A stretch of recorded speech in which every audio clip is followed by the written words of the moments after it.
Hello, folks. Listen, before we get started, we've heard that some people, Gavin, were last week unhappy with the show. The thing is that we promised to bring in a couple of star guest panellists, but it turned out they wanted too much dosh, so you're just stuck with us. So I've got a statement here. It's about 1,500 words, so you might want to sit comfortably and read it all out for you. Well, on second thoughts, let's not do that. This is Game On from the Daily Record. Welcome aboard. Your weekly hot take, quickfire podcast. Well, there's definitely no apologies getting made, Gavin. I'm Michael Gannon and Gavin Berry. We're still here after the transfer window, Gav.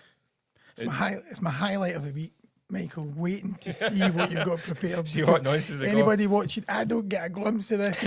He comes in and he beavers away there and you don't know what you're getting. So it's as much as I don't know what we're getting either. So I love it. But we're still here. We're still here, Gav, after the window. Yeah. Despite the record doing our best to punt us out on loan. That's true. Had our moves blocked. Enjoy the international break, Gav. Quiet, wasn't it? It drags in, doesn't it? It usually does, but this fortnight's been explosive, hasn't it? There's been a lot going on. So we'll crack on and get stuck right. I think there's loads to get through. And as Elton John once sang, Gav, sorry seems to be the hardest word. So we'll start with the Celtic that Celtic statement last weekend. Being billed as a PR disaster. How did you see it? You're just annoyed because it ruined your Saturday night. At 9 o'clock on Saturday night. Well, it's not a time to release the statements. That's for sure. That's what I was going to say. It's crazily ill-advised. Everything about it is baffling. From the timing, rushing it out at that time, and then the content of it was just incredible. The stuff about it was just a blame game, wasn't it? It was like it's nothing to do with us, but even the UEFA, referring to the UEFA financial restrictions and these rules.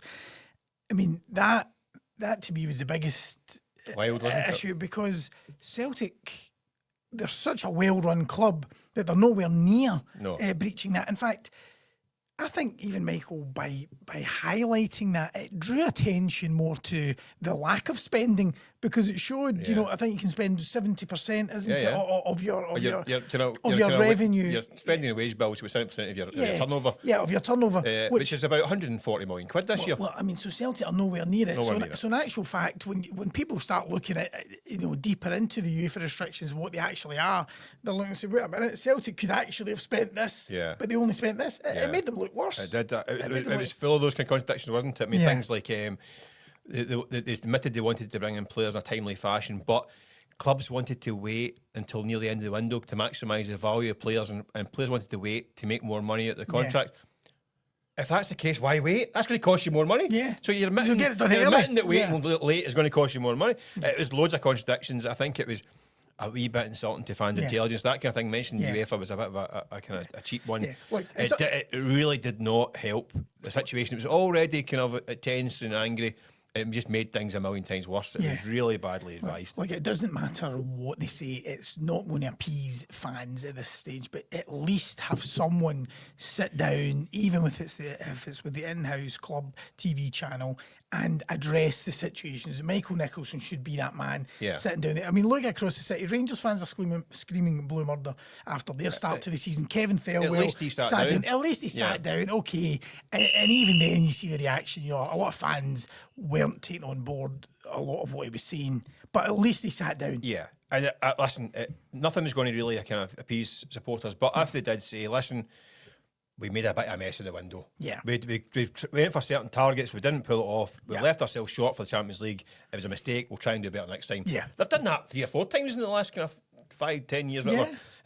That might have taken a bit of sting out of it, but by doing the 1,000-word epic, just made things worse. But it's now led to further unrest among Celtic supporters, a bit of a civil war that's erupted. Fan groups all getting together to organise an escalation of protests. Rival fans must be thinking, what's going on there? 113 titles out of 14. I know. But there's going to be a protest at Kilmarnock this weekend, a late entry. There's going to be other events. They're boycotting the Europa League, it looks like. What can they achieve with all this? What can they realistically achieve by doing all this?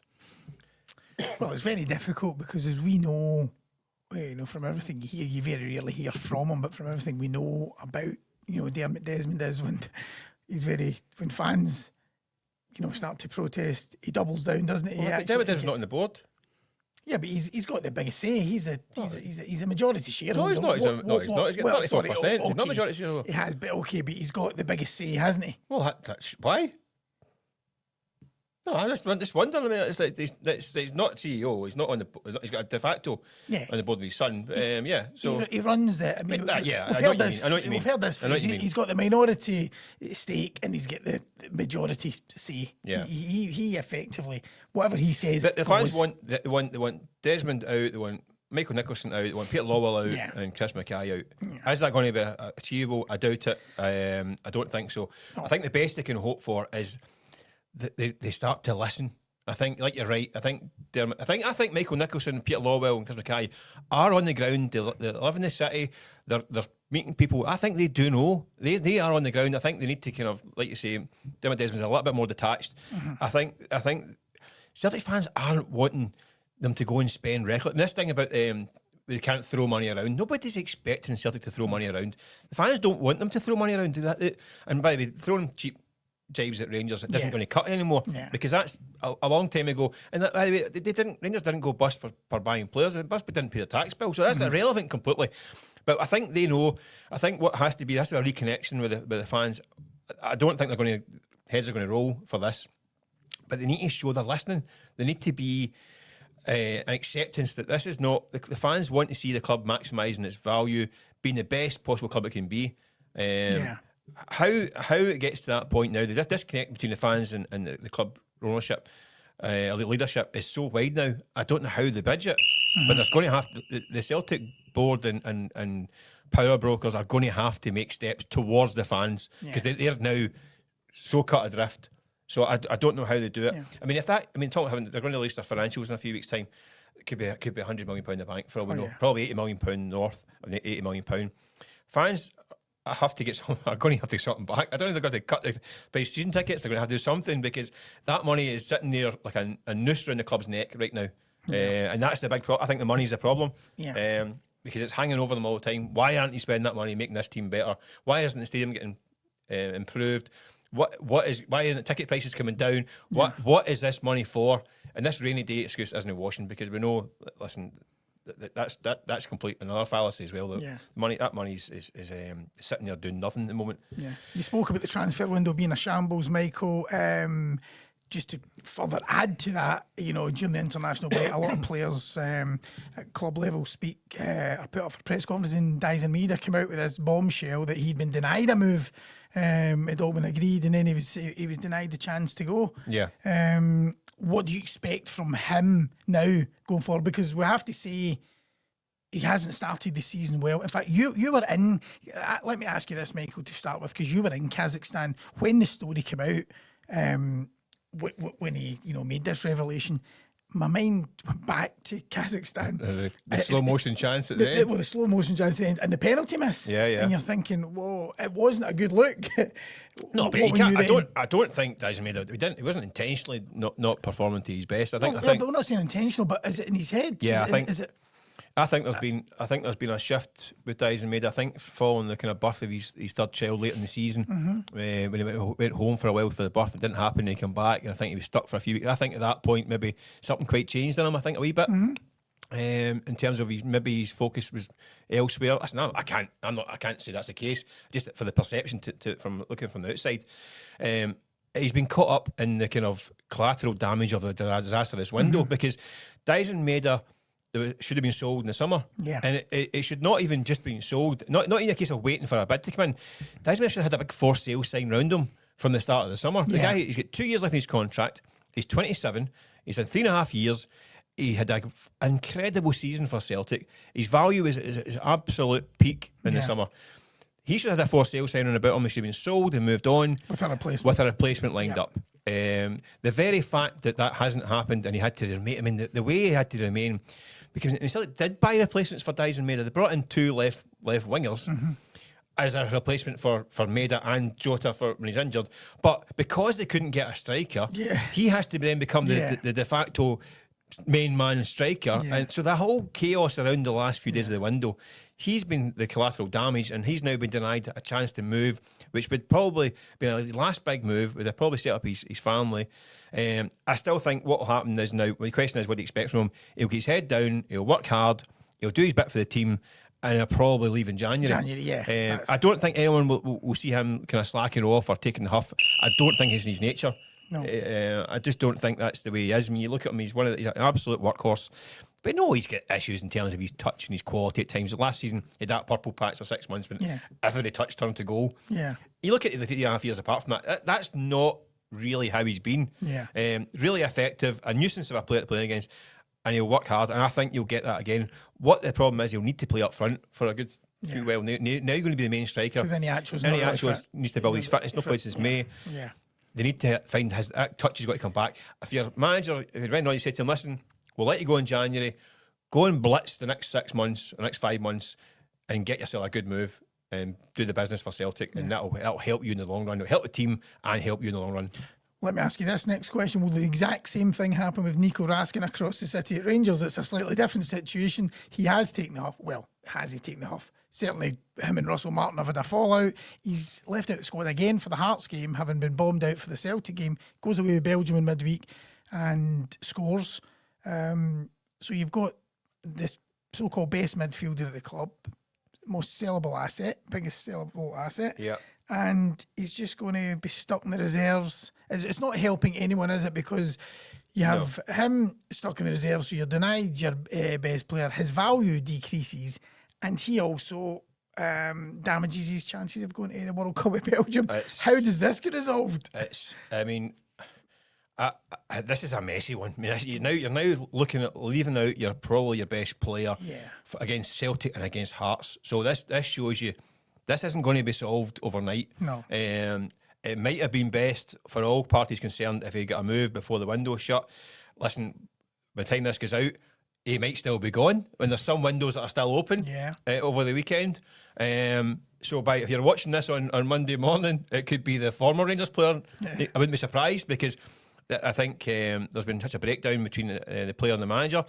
I think Rangers fans have nailed their colours to the mast. They've been singing Raskin's name. Yeah. They obviously aren't keen on Russell Martin. He's a really poor start at Rangers. But the player, I think, is going to have to, if he's going to be remaining at Rangers, he's going to need to fall in line, because we're now looking at a player who didn't start at the beginning under Philip Common for whatever reasons. With the former caretaker coach Neil McCann saying he's a handful, challenges his managers and questions everything. Can be a bit of a nuisance to coaching staff. And now you've got Russell Martin, who's basically cut him adrift. So the player is clearly a difficult player to manage. He's clearly opinionated. Some would say rightly so. I like that in a player, but it means that it has to be managed. But there's only one winner when it comes to a manager and a player.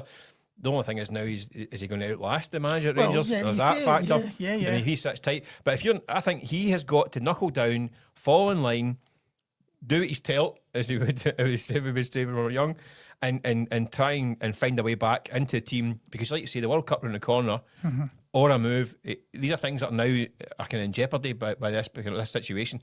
No use to anyone sitting in the stand watching games. Yeah, but if you're playing devil's advocate, Michael, as a manager, you're going to stand or fall by your decisions. So whatever it is that Raskin's done, Russell Martin just can't bow to fan pressure, and he's the manager. If he is the manager. So as you say, I admire Russell Martin in a way, because everybody's saying, you must play Raskin, you must play Raskin. It would be the easiest option just to play him, and if they lose, you can say, well, you wanted Raskin, again. So he clearly is strong-minded enough to say, no, I'll do it my way. Yeah, and listen, if Russell Martin had won 4 games in a row and bombed the guy out for his behaviour, people would be going like, you know what, that's strong management. And people will say, oh, he's a talent, you need to manage a talent that's like Paul Gascoigne and Walter Smith. Walter Smith had got shot at guys who were causing them problems in the past. Oh, yeah. Listen, Walter Smith got shot at Barry Ferguson after that carry on. Exactly. Sold him. Yeah. So, listen, it's strong management, but unfortunately, strong management isn't any good unless you're winning games. Well, here's our next question, Michael, because Rangers play Hearts on Saturday. That's a great little segue, wasn't it? Huge game, that was brilliant. God, do you think we'd sat here and work this all out, but it just flows so well. Aye. Anyway, Hearts on Saturday. Lose to Hearts and they're 9 points behind Hearts after 5 games. I mean, would that spell the end? Listen, I think we're at a stage now that he's not won a league game yet. I mean, we're now in September. All right, it's been 4 games, but this game is massive. It's fascinating. Massive for Russell Martin. Because the atmosphere, I mean, the 2-week international breaks came at a good time for Rangers. And they've got a few new signings in the door. Also, the new £10 million striker, an experienced kind of centre half. A lot of the guys international duty have come back, probably feeling quite good about themselves, having done quite well. That's added to the pressure. But so that means that the environment has changed, and they obviously got through the game against Celtic without any more damage. Yeah. I don't think Rangers were that great in that game, but they weren't as bad as they'd been in previous matches, which is a win in some regards. But now the pressure's going to be on to deliver, and they need to start well against Hearts because the pressure's going to be on. If it's half an hour going and it's nothing each, there's not been a shot and goal and a few dodgy moments at the back. They're shouting for Raskin. Raskin's getting chanted. It's going to turn. Yeah. If they don't get a result, I think even a draw is another nightmare result for Russell Martin. Listen, you mentioned when we touched on the Kevin Thelwell interview that the backing, he's got the backing of his club and the board right now. But those words are going to be quite empty if the pressure's getting piled on. I mean, listen, it used to be the old vote of confidence from the chairman. Yeah. Was the kind of death knell. So I would take those words with a pinch of salt, because if the pressure's going on the board and on Kevin Thelwell, unfortunately it's the manager that cops it. So he's got to get a result. I mean, I'm loath to say must win in September, because it's ridiculous, isn't it, really? Yeah. But 9 points behind Hearts at this stage. Celtic will be playing on Sunday. I think it is must win. I think it's a bit as close as it gets. Because then they've got Hibs in the Premier Sports Cup the following week, and then it's away to Livingston. So you're like, every game now. Every game then becomes, you're going to say, well, it's David Martindale, it's a plastic pitch. And do you know what the biggest factor on Saturday? Who is the last man you would want to be going up against? It's Derek McInnes. Well, I mean, he always seems to find himself in this situation. You know, I remember when he beat Steven Gerrard a couple of times, although Gerrard, eventually became good. Celtic and Rangers caused problems for both of them, Kashinya, he came. Derek McInnes, I don't like this snobby attitude from Rangers fans over the years about Derek McInnes not being good enough for the Rangers job, because he has proven on more occasions to be better than some of the guys that were in it. Derek McInnes got a good job at Hearts. Let him get on with that job. Listen, everyone keeps throwing the Rangers thing at Derek McInnes. Let him go. I think he will come up with a plan that's going to cause Rangers problems. But there's always that subplot to it, Michael, when Derek McInnes comes, because he's been touted for the job. But he thrives on this, doesn't he? Yeah. He thrives on the situation. I think he will, and he'll come up with a game plan that's going to cause. He'll watch the Rangers games domestically and think you an idea of what to do that will cause problems. I mean, get to the half time with nothing each, the place will be going bananas. Yeah. It really will be. It'll be trouble time. You spoke about the international break right at the outset, Michael, and did we enjoy it? We said it dragged in, but for Scotland it wasn't bad at all. Was it 4 points? A goalless draw away to top seeds Denmark, followed up by a comfortable win against Belarus. It was a bit dull, but it was job done. But are we getting the passports out for next summer? 4 points from 6 is a tremendous haul. We spoke on this show a few weeks ago saying what's the hopes, and that was the big hope. Yeah. To get 4 points, and they've achieved it. So fair play. Like you say, it wasn't particularly sexy at times. No. But this is a qualifier. Results are all that matters. And Steve Clarke, fair play to him, has managed to get some great results in qualifying. He's not lost many. I'm in a good position. We've now got the home games. The games against Greece is the one, isn't it? Yeah. I must admit, I was really surprised they get hammered. Yeah. With Denmark. Yeah. Denmark, to me, didn't look any great shakes. I think maybe even in hindsight we might have showed them a wee bit too much respect, but I get it, because any time we have gone a wee bit more expansive, we've been pretty much leathered. But you don't think that's what's happened with Greece? I think Greece have been at home and then Denmark have just maybe so. Maybe so. The result was better now in retrospect. Yeah. But that was a surprise. I think with Greece is the Greek have got a really, really talented young team, which might mean they're a bit flaky. Yeah. So when they're good, as we've seen before, they can thump you, but when they're bad, they can go to pieces. So that's given me a lot of hope that if we can get a flaky Greek performance at Hampden, we can get a result. Nick a draw. Well, Nick a draw over there. Sorry, Nick a draw over there. Sorry. I think we need to win. I think we need to win the home game. Oh yeah, definitely win the home game. Nick a draw over there. What you want to get is to the final game, Denmark at Hampden. winner takes all. Well, That's what you want. Ideally, we get to that last game needing a draw. That would be the scenario, the ideal scenario, I think. But I can't see that. I can't see that falling into place for us right now. The last time Scotland qualified for a World Cup at Hampden, I think, was a draw at home to Norway. Alan McCoy's 1 each for Italia 90. Because we qualified for France 98 at Celtic Park. That's right. I was going to say that was Celtic Park. So the last time at Hampden was Alan McCoy's. Did you remember that game? No, I was at the game. Were you at the game? The school. We went with the school to the game. Kind of lobbed finish, wasn't it? It was a raining night. I remember we went with the school, like we were drowned rats at Hampden. Yeah, we went with the school. That should show them how young I am. Yeah. So it was 35 years ago. So we've got a night like that then to look forward to. Listen, there you go. I think we've got hope. Listen, and how many campaigns have been nuked before they even started? Yeah, exactly. So the fact that we've got hope is great. But as always with Scotland, right, Gav, nobody's ever 100% happy with anything. No. Even Steve Clarke. Well, he certainly doesn't look it. Our good old listen. We love the Reverend I Am Jolly. We love Steve for his deadpan downbeat kind of style, don't we? But. Get a bit of flack because he stuck to his tried and tested in these 2 games, and I think a lot of folk were kind of excited to see and hoping to see kind of Kieron Bowie, especially in Belarus. That game, you think? Listen, I don't think you get these kind of big turkey shoots anymore. A lot of games, but not playing him, he's got a bit of criticism for not giving him a bit of time. Do you think that's fair? Definitely, I think it's fair. I mean, it wasn't even. It was the fact that you could put Lennon Miller into that bracket as well. It was Bowie and Miller. You would think for the last, what was it, 7 minutes that he brought on? But he turns to Lyndon Dykes and Kenny McLean. I mean, 2 guys that aren't really going to learn anything. What are they going to gain from 7 minutes in a game that's already won? Whereas Bowie and Miller, it's not already won. This is not an environment. There was no danger. This is a very, very quick campaign. We've got 3 windows in a row. September, October, November. It's done.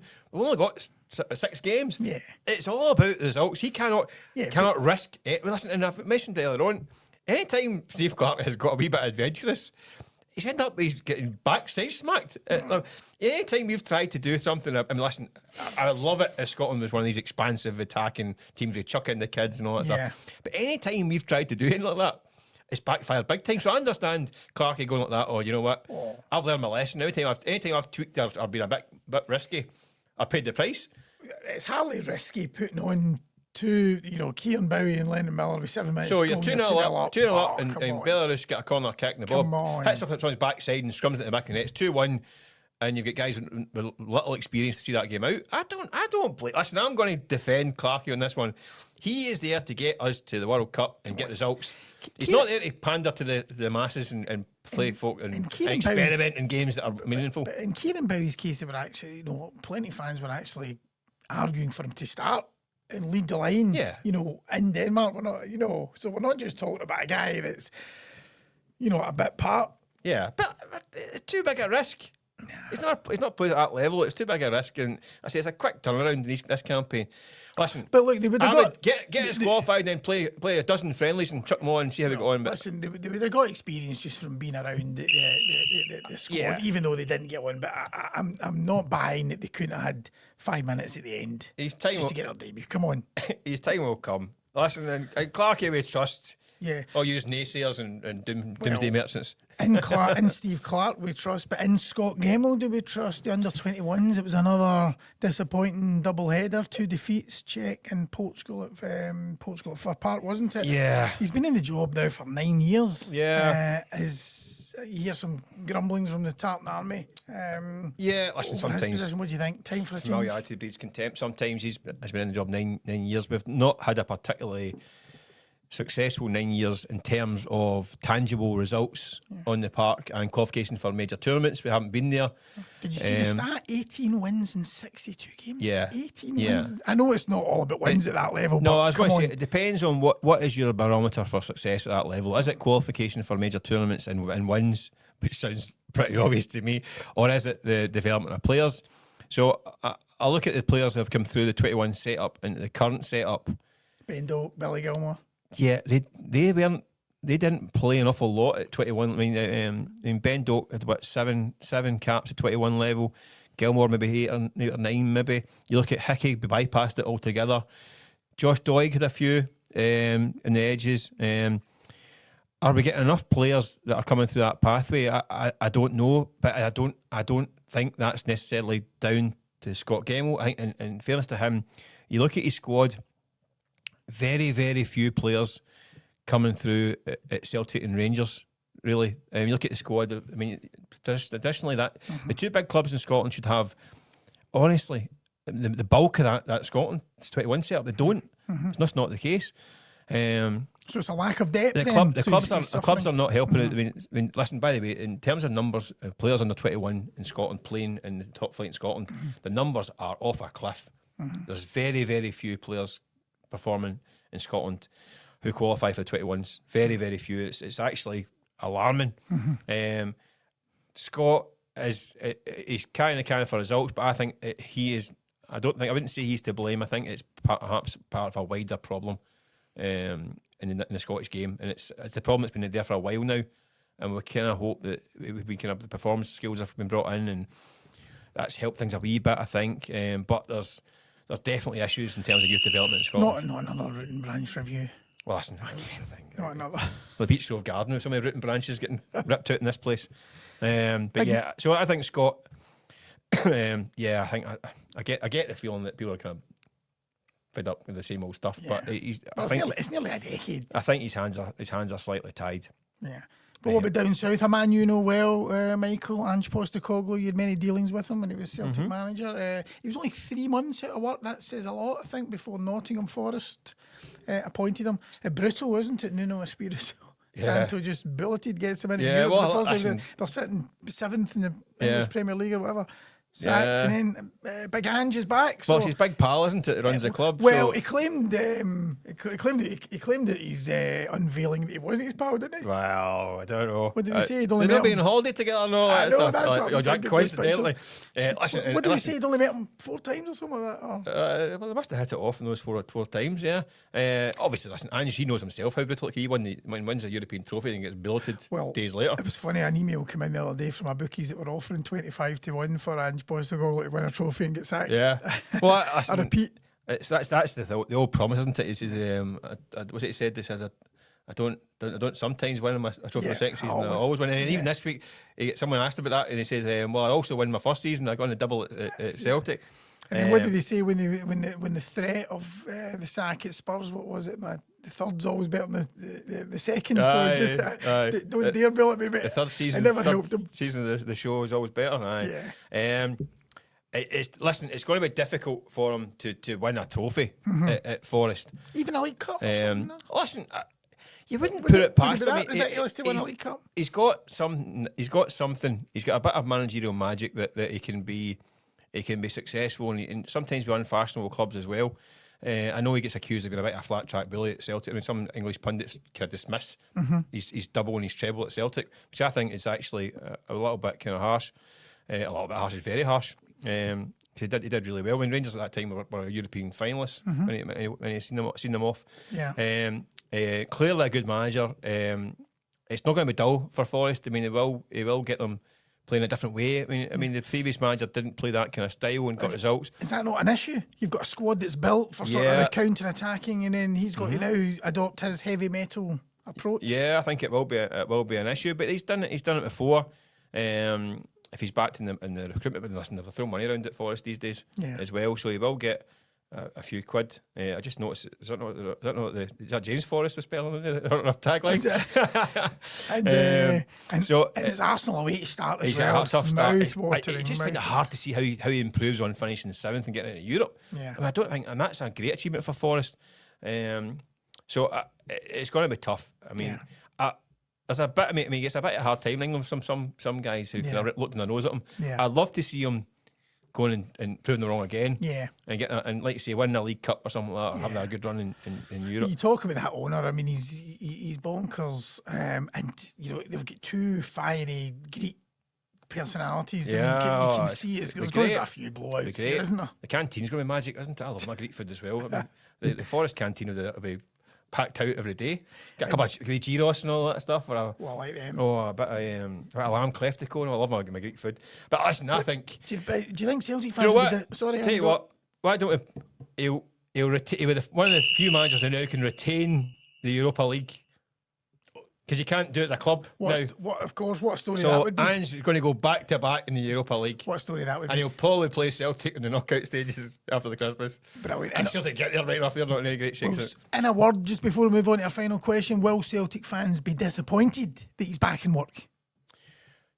Probably some, yeah. 'Cause I think some might think that to give Ange a year on the beach and then come back to. I don't think that's going to happen. To be honest with you, I don't think. I think that's unrealistic anyway. Yeah. 'Cause I think he's still a man demand in England, and it'd be interesting to see how he goes on at Forest. But there you are. Get the money on Europa League back to back for Big Ange. Like it. And then get sacked. Yeah. And then he'll come to Celtic. Then we go back to Celtic. Yeah. Right, just to finish off, Michael, Ryder Cup is coming ever closer, edging ever closer. Bob McIntyre, he's down at Wentworth this week, isn't he? He's playing with Tyrrell Hatton. Yeah. But who would be the man from Auburn's perfect partner, do you think, at Bethpage? Yeah, it's a good one, isn't it? Listen, I cannot wait. I mean, the Ryder Cup is I think it's amazing. That's my Our man Craig Swan's going. Don't remind us. I know, sick with jealousy.